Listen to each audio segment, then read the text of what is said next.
Yaorana i tō tātou whareret ai te i ahuruma i wār a o te i fifo tātou, taurua te ria te i no te hoho atāwiri roto i ai te i area no Oteaniam. Bonjour donc Yaorana, nous sommes donc au FIFO 19e édition. Je suis Mona Urateura et j'ai l'honneur de recevoir aujourd'hui Mark Richardson, un des réalisateurs. J'ai fait partie du comité de présélection et donc nous avons sélectionné ce film donc, pour le festival. Mark, Yaorana. Yorana, et merci de me recevoir ici.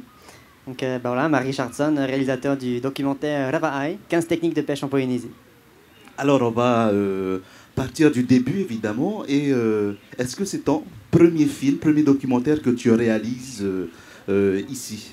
Et oui, ben, ici et ailleurs, ouais, effectivement, c'est mon tout premier. Donc, c'est le petit bébé qui est là depuis des années que je voulais le sortir. Donc ça a pris du temps vraiment à le réaliser, à penser au concept et tout ça. Mais c'est effectivement le premier, donc c'est sûr que j'en suis vraiment très attaché, quoi. Alors comment on choisit son sujet sur ces 15 techniques de pêche? Alors c'est incroyable parce que je suis assez fidèle au FIFO depuis 19 ans. Et c'est le premier sujet sur ces techniques de pêche. Et j'ai découvert des choses, vraiment. Effectivement, il y a certaines techniques qui ont... par exemple, celle à Mangareva, où on voit le row avec le filet en EO, des choses qui n'ont jamais été filmées en drone, par exemple, où on voit bien le filet qui se met autour. Effectivement, ce sont des techniques ancestrales qui ne sont pas souvent faites. Et donc, il y a des images vraiment inédites, particulières. D'autres avec, par exemple, le hameçon en bois. Je voulais en fait chercher des techniques autant d'hier que d'aujourd'hui, mais toujours en restant traditionnel et artisanal. Donc pas que du traditionnel, aussi du artisanal.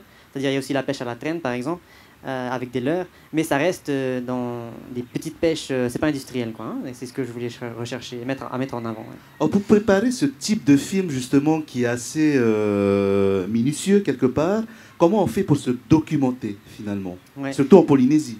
Ouais. Ben, c'est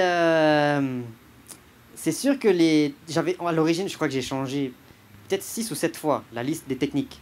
Parce que il y avait aussi le concept qu'il fallait que je suive, que ce soit 15 techniques de pêche et dans 15 différentes, et dans les 5 archipels.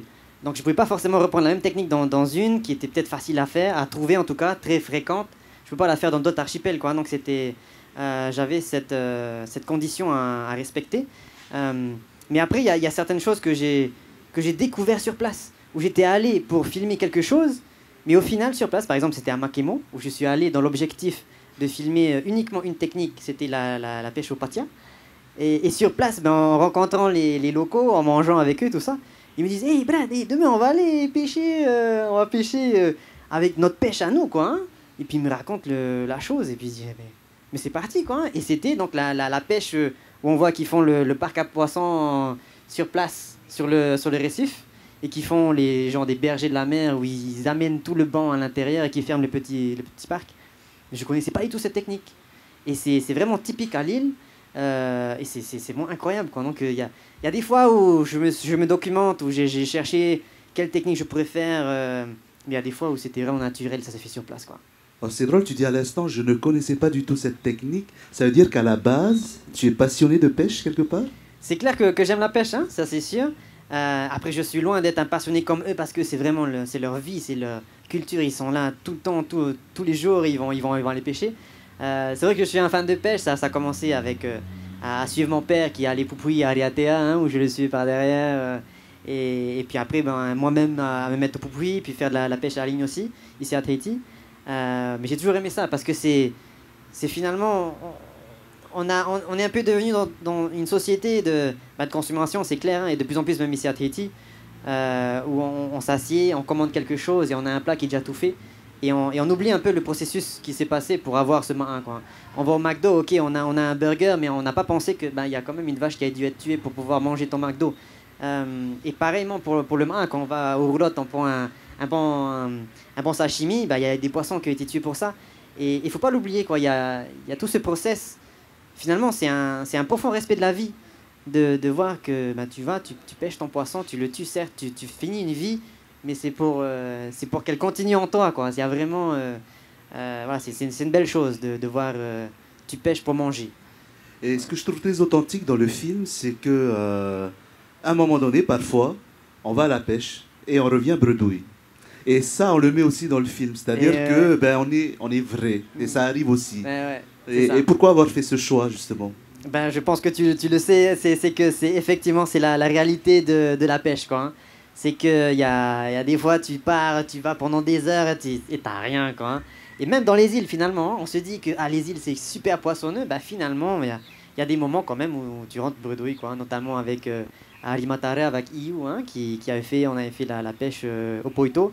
On n'a rien eu. Mais c'est la réalité de la vie, quoi. Hein. Ben, on gagne pas à tous les coups. Mais ce qui est marrant, enfin, ce qui est génial, et ce que je dis aussi dans le documentaire, bah, c'est que ça n'impacte pas son moral, quoi. Il était toujours souriant, était toujours, bah écoute, on a payé aujourd'hui, c'est pas grave, et puis bah, ils y retournent le lendemain, et puis voilà, quoi. C'est beau comme attitude. Alors, on va parler de choses un peu plus triviales en quelque sorte, avant de repartir à nouveau dans le film. Combien de temps tu as mis pour faire ce film? C'est-à-dire, juste pour aller d'île en île et filmer ces techniques de pêche. Ouais. C'est marrant, on m'a posé cette question par les scolaires hier et je ne savais pas quoi répondre. Parce qu'en fait, c'est difficile. Vu que c'est un projet autoproduit, c'est-à-dire qu'avec ma femme, hein, qui d'ailleurs qui n'est pas là aujourd'hui, mais que je veux vraiment remercier parce que sans elle, le documentaire n'aurait pas cette qualité. Et ouais, je suis réalisateur, tout vient sur moi, mais non, vraiment, elle a fait un travail incroyable. Donc si elle me voit là, merci Johanna, good job. Attends, j'ai complètement perdu la question, c'était... C'était combien de temps tu as mis oui, combien de temps, voilà.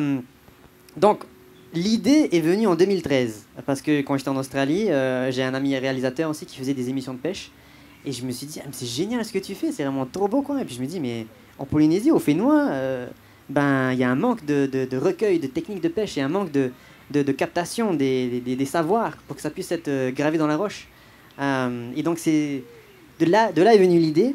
Mais ensuite, ça a mis vraiment du temps pour que le concept vienne. Et je me suis dit aussi, il faut absolument qu'on fasse ça, mais pas juste à Tahiti, pas juste à Moorea. Il fallait vraiment que les 5 archipels soient présents. Je ne voulais pas finir ce documentaire sans avoir touché les 5 archipels. Et puis voilà, donner à peu près le même timing pour chaque archipel, chacun les mettre en avant. Et donc, c'était donc ça.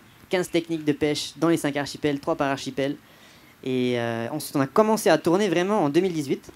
Où là, on a profité de faire des images quand on avait d'autres projets qui nous permettaient d'aller dans les îles. On a travaillé pour la direction de l'environnement, pour un spot contre les espèces envahissantes. Et ça nous a permis d'aller aux Marquises, à Alimatara notamment, ce qui nous a permis de commencer en même temps, de filmer aussi des techniques de pêche. Et donc, avec ça, on a pu faire un pilote, une petite vidéo pilote, qu'on a pu alors, pour aller chercher du financement, parce que c'est sûr que c'est un gros projet avec beaucoup de temps investi, et ça a beaucoup de coûts. Donc ce qui a mis du temps aussi, c'était aussi chercher les financements.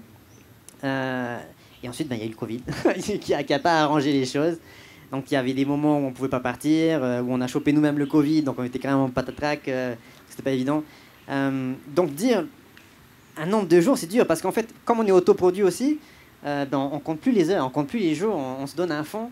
Et franchement, je ne saurais pas te donner un nombre de jours, de nombre d'heures sur qu'on a passé là-dessus, mais c'est sûr que c'est assez intense. En tout cas, les voyages commencent en 2018. En 2018, ouais. Ok, c'est quand même un long travail, un long voyage, une longue préparation. Ça. Et tu parlais justement du financement. Est-ce que c'est le frein principal que l'on rencontre en Polynésie? Est-ce qu'on est soutenu par les subventions du pays ou pas? On a beaucoup été soutenu, non? On a vraiment ressenti ça avec notamment l'aide du SCA. Mais c'est pas évident, surtout quand tu commences. La paperasse, c'est pas forcément notre fort. Nous, on est réalisateurs, quoi, hein, et c'est sûr que là-dessus, ça a été dur, mais il faut s'y mettre, quoi. Il faut se mettre à la paperasse, il faut faire les dossiers. Sinon, on les a jamais. C'est juste, en fait, vraiment, pitcher la chose. Si tu crois en ton projet, de toute façon, ils vont y croire aussi, mais il faut faire la paperasse, il faut se donner le temps, se motiver pour le faire, et après, ça se débloque. Donc j'ai eu l'aide du SCA, la DRM aussi qui a beaucoup aidé aussi, avec Théali Alpha qui a beaucoup soutenu le projet, qui était là pour ce projet, ok, faut y aller, et il voulait absolument que ce soit diffusé sur les 2 chaînes. Du coup ce sera aussi diffusé un peu plus tard sur autant Polynésie Première que TNTV aussi. Donc c'est magnifique, ça va être bien diffusé, et là on est en plein traduction et peut-être même du dubbing pour pouvoir toucher aussi les marchés internationaux, quoi, hein, Nouvelle-Zélande, Australie, Amérique peut-être, je sais pas, on va voir comment ça se passer. Et peut-être envisager des techniques de pêche du Grand Pacifique. Écoute, ce serait magnifique, hein, mais c'est sûr qu'il faut repartir encore à la case départ, rechercher les financements, essayer de motiver les gens. C'est sûr que j'ai une idée de documentaire, peut-être un peu une petite suite hein, de travail. J'en parle un petit, mais là c'est vraiment encore que en idée, mais j'aimerais bien peut-être faire les 4 extrémités de la Polynésie déjà. C'est-à-dire aller tout au nord, tout au sud, tout à l'est, tout à l'ouest. Donc les îles qui sont perdues, il y en a beaucoup qui sont, sur les 4, il y en a 3 qui sont inhabitées. Et de suivre une famille qui va aussi aller à la pêche dans ces endroits-là. Mais ça va être carrément une expédition pour y aller, quoi. Alors, je me permets aussi de te souffler une petite idée, alors 2 petites idées. Pour avoir vu le documentaire, je pensais notamment alors, à des pêches qui n'existent plus. On pense notamment à la pêche à la baleine aux Australes, à Rurutu notamment, ou au centre artisanal, on a... non mais au moins en témoignage, par exemple. Et bien sûr, celle qu'on voit que très rarement aujourd'hui, c'est bien la pêche au caillou. Voilà. À l'origine, en fait, je voulais absolument faire la pêche au caillou. Et je ne voulais pas sortir le documentaire sans que je puisse documenter ça. Mais j'ai appelé même le maire de Maupiti. Il m'a dit, alors, il faut qu'on fasse quelque chose, est-ce que tu es partant? Et on était en pleine période Covid. Et donc, il est très protecteur de sa population, ce qui est une très bonne chose. Donc, il a dit, non, ça va rassembler trop de monde, ça va être trop difficile. Donc, ça n'a pas pu se faire. Mais à la place, et ce qui paraît, c'était pas forcément prévu. J'étais vraiment déçu, hein. J'étais purée, mais comment on va faire? C'est vraiment la pêche qu'il faut mettre en avant, quoi, hein. Et ben, en discutant avec quelqu'un, il me dit, ah ben, il y a comment il s'appelle déjà? J'ai oublié son prénom. Mais il y a eu une documentation de la pêche au row qui est un peu similaire finalement hein, à Mangareva. Et donc je me suis dit, ah ben super, on va aller faire ça, on va le filmer d'une autre manière, avec des drones et tout ça, pour vraiment mettre en avant des différents points de vue qui n'ont jamais été vus auparavant. Et donc ça m'a fait plaisir de pouvoir quand même garder un peu cette technique-là qui est assez similaire finalement, et apparemment qui se faisait dans les 5 archipels avec ce filet en IO. Hein. Alors comment se passe justement ce rapport à la population lorsque l'on va pour un projet documentaire? Est-ce qu'on se méfie de partager ses savoirs, puisqu'on rencontre souvent ça dans plusieurs domaines, ou alors au contraire, tu as senti un accueil plutôt chaleureux des gens ouverts qui veulent partager leur savoir et justement contribuer à cette documentation et cette mémoire en quelque sorte que l'on trace à travers ce documentaire? Ouais. Ben, j'ai eu les deux. Par exemple, normalement, et je devais faire une documentation d'une certaine technique de pêche, c'était la pêche au crabe mou. C'est-à-dire qu'à un certain moment donné, le crabe va muer et tu peux récupérer ce crabe et le manger en entier. Ce qui est chose que très peu de personnes savent à quel moment de la lune il faut aller chercher, à quel moment de la marée il faut aller chercher et quels sont les spots. Mais on m'a donné un contact, j'ai appelé cette personne, je lui ai dit écoute, je fais un documentaire et tout ça, est-ce que tu es partant pour pouvoir partager cette technique? Et puis je sentais qu'il y avait quand même une certaine réticence et au final il a été très honnête avec moi, il m'a dit écoute, si on met ça à la télé et que c'est vraiment diffusé, il n'y aura plus de crabe. Tu vois, donc ça va enlever toute la population de crabes parce que ça va être trop facile. Et finalement, il avait raison. Il y a certaines techniques spécifiques comme celle-ci qu'il ne vaut peut-être mieux pas donner au grand jour, mais que ça reste quand même une technique qui soit utilisée pour un petit nombre de personnes et que ça reste dans la famille parce qu'il faut penser à la perpétuité de cette espèce. Et c'est ça. Et donc pour cette personne, elle a été réticente et c'était très bien. Donc à la place de ça, j'en ai fait d'autres techniques. Mais sinon, il y a d'autres personnes, comme Jean par exemple, qui était à Mataiva, où il était tellement content qu'on puisse venir le filmer. À la fin de l'interview, caméra coupée, il avait la larme à l'œil, quoi, hein. Il était merci d'être venu, la première personne qui est venue pour filmer de ça, pour que je puisse partager mon savoir.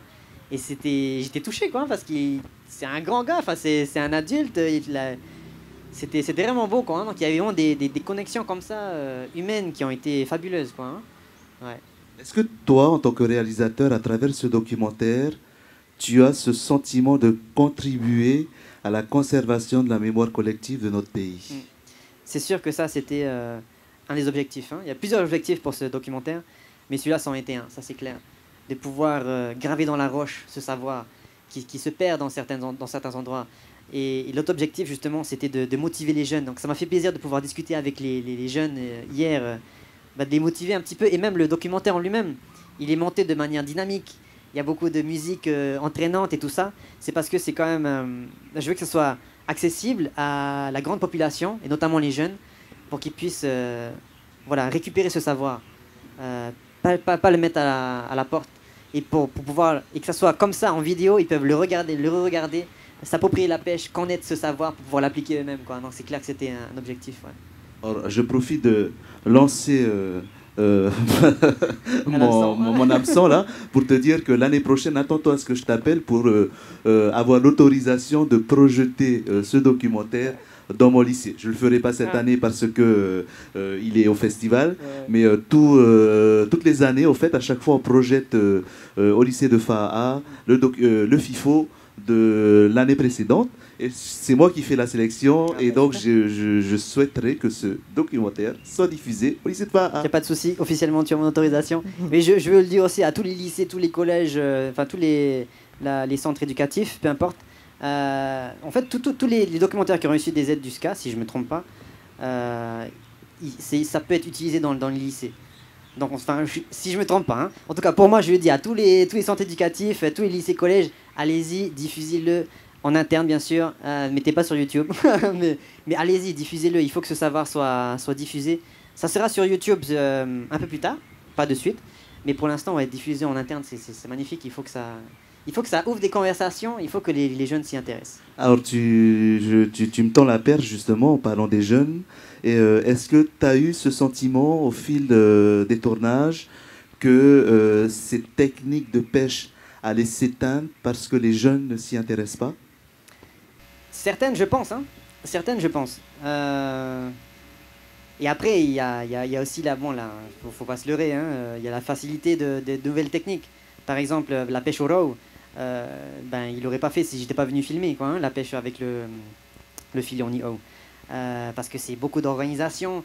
Il faut aller couper les palmes de cocotier, il faut les ficeler, il faut aller chercher l'écorce du puro. Enfin, c'est beaucoup d'organisation.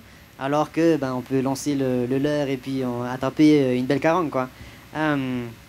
Donc c'est clair qu'il y a certaines techniques qui sont, hélas, vouées un peu à s'éteindre.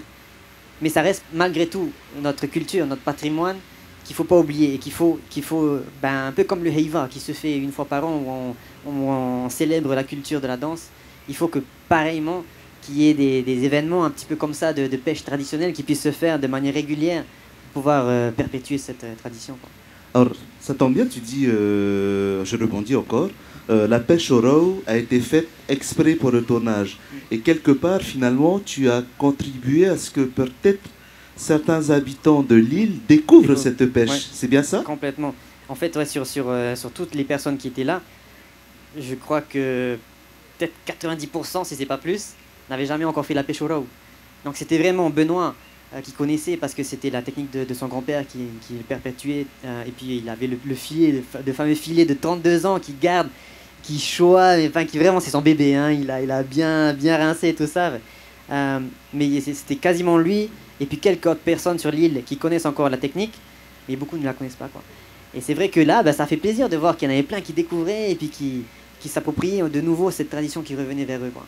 On se sent comment tout d'un coup quand on voit que justement un projet sans projet a impulsé ça dans une île quelque part? Ça fait du bien de voir que la culture reprend, quoi. Ça c'est sûr, hein. Ça. Bon, je suis un petit, tu vois, je suis rien, mais ça fait plaisir que les habitants puissent reprendre ça. Voilà, ça fait chaud au cœur. Ouais. Merci en tout cas pour ce film. Donc ce film, vous pouvez le découvrir dans nos salles. Il est hors compétition, mais vous pouvez voter pour ce film pour qu'il soit primé et obtenir le prix du public. On va conclure sur tes projets à venir. Est-ce que tu as d'autres projets de documentaire en vue? Est-ce que le documentaire, la forme du documentaire te plaît, ou d'autres formes t'inspirent dans le film? Comme j'en parlais un petit peu tout à l'heure, cette petite idée de peut-être faire un Ravai number 2, on va dire, en allant dans les 4 extrémités. Mais encore une fois, c'est qu'une idée. Je ne sais pas si je vais réussir à trouver le temps, les finances pour pouvoir le faire. Mais ça pourrait être quelque chose de vraiment intéressant à mettre en avant. Quelque chose d'un peu jamais vu déjà, ça n'a jamais été fait, enfin pas que je sache en tout cas. Sinon, peut-être faire un documentaire sur les techniques de chasse de cochons aux marquises. Parce que c'est ça aussi. Ça m'a permis, en faisant ce documentaire, j'ai découvert beaucoup de choses dans les différents archipels. Hein, et j'ai découvert en fait aux marquises qu'il y a vraiment une panoplie de techniques de chasse. À cheval, à pied, avec les chiens, sans les chiens, avec le fusil ou pas, le couteau. Donc c'est une idée aussi. Mais bon, c'est peut-être un peu trop sanguinaire. Je sais pas comment les spectateurs vont recevoir la chose. Ou alors ce sera que pour les locaux. Je sais pas. Enfin, encore, c'est que des idées. Toi, tu as grandi ici, alors tes parents sont originaires d'ici? Alors, j'ai pas de sang tahitien, mais mon cœur est tahitien. D'accord. Okay. C'est-à-dire que je suis né en France. Je suis arrivé ici, je crois que j'avais 9 mois ou quelque chose comme ça. Ah oui. Donc j'ai grandi vraiment toute ma vie ici. À Ariatea, ici à Taravo, d'ailleurs avec mon collègue TV là, qui est à la régie. Mais ouais, j'ai vécu toute ma vie en Polynésie, quoi. Et puis aussi 5 ans et demi en Australie, où j'ai rencontré ma femme. Et donc maintenant, on est de retour ici. Voilà. D'accord. En tout cas, ça se sent. Merci beaucoup pour ce travail. On a besoin de jeunes réalisateurs dans l'audiovisuel, dans l'audiovisuel en Polynésie surtout. Maruru Metei, Heirani, des questions peut-être? Oui, comme d'habitude, je suis là avec mon deuxième micro, toujours aussi désinfecté pour ceux qui veulent des questions. T'es de moins désinfecté, je trouve. De moins en moins désinfecté. Ouais, bah oui, c'est un peu compliqué vu qu'il reste dans ma poche.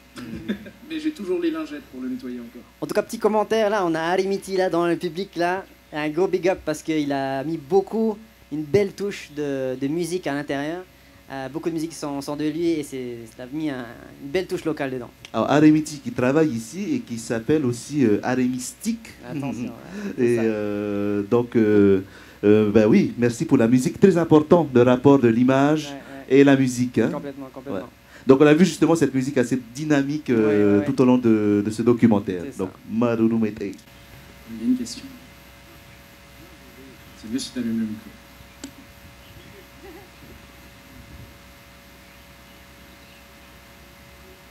Heureusement qu'il y a Arimiti en fait. Merci Arimiti. Alors moi c'est juste donner un avis. Parce que le film, je ne l'ai pas encore vu travailler, j'ai hâte de le voir. Toutes les techniques de pêche, ça, moi j'ai envie de le connaître. Parce que je connais beaucoup les techniques de pêche marquisiennes. Je suis originaire des Marquises. Moi je veux juste, tu me parlais de faire peut-être un documentaire sur la chasse aux cochons en Marquise. Comme tu l'as dit, la chasse aux Marquises, que ce soit pour le cochon ou la chèvre, le cheval et le bœuf, pareil, il est multiple. Moi, le seul avis que je vais donner, c'est de le garder juste pour l'archipel des Marquises. Pour la jeunesse. Parce que ça, c'est un truc qui vient que des Marquises. Après, je ne dis pas, les autres Polynésiens, ils peuvent l'apprendre ou le découvrir, plutôt le découvrir, mais le découvrir sur place, en allant. S'ils veulent vraiment vivre cette aventure de la chasse, eh ben, qu'ils payent un billet. Ben, on le dit souvent chez moi, Marquise, les Marquises, ça se mérite. Ça se mérite. C'est la distance aussi, hein, je peux comprendre. Mais l'aventure se mérite.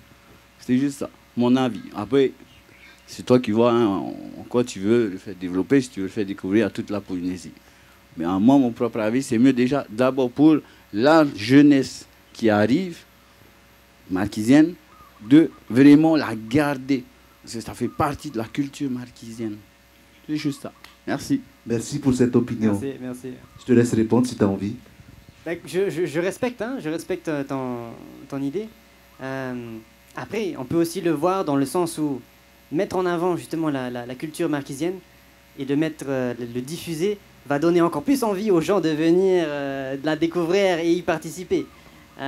Donc, et c'est dans ce sens-là que partager des documentaires, et justement pareillement pour ce documentaire Ravaai, c'était aussi l'objectif. Un des objectifs, c'était de donner envie d'aller visiter les différents archipels, parce qu'on voit des magnifiques images et tout ça. Donc c'était aussi pour le tourisme, hein, ça c'est clair. Hein. Mais voilà, en tout cas, pour revenir vers toi, c'est clair que ça peut donner envie aux gens de venir découvrir ta culture. Parce qu'elle est merveilleuse et franchement, ça nous a fait chaud au cœur d'être au Marquis. Les gens sont magnifiques et votre culture est extraordinaire. Voilà. Alors, je te donnais une autre idée, et celle-là, elle est véridique, hein, et anecdotique surtout. C'est ma mère qui revient de Ayatea la semaine dernière et me dit « Tu vas jamais me croire, on a pêché un cochon. » Et ils ont vraiment pêché un cochon parce que apparemment un cochon était tombé d'une montagne, juste d'une falaise qui était donc pas loin de la mer, hein, tout simplement. Ils ont pêché un cochon de 80 kilos. Donc voilà, donc on est allé à la pêche au cochon. Voilà. Voilà, joli, joli, ça va être une nouvelle technique qu'on peut mettre dans le documentaire. Hein. Voilà, voilà. Est-ce qu'il y a d'autres questions, Herani, ou est-ce qu'on finit sur le cochon? J'ai l'impression qu'on va finir sur le cochon. J'ai pas l'impression qu'il y aura d'autres questions. Donc en tout cas, merci à tous d'avoir assisté à cet Inside Doc. On était avec Mark Richardson pour son film Rabaai, présent au festival du FIFO. Et c'était donc Inside Doc avec notre réalisateur. Merci pour ta présence, merci pour ta simplicité, merci ton authenticité. Et merci pour tout, surtout, et de contribuer à la mémoire collective de notre pays. Maruru Merci, merci.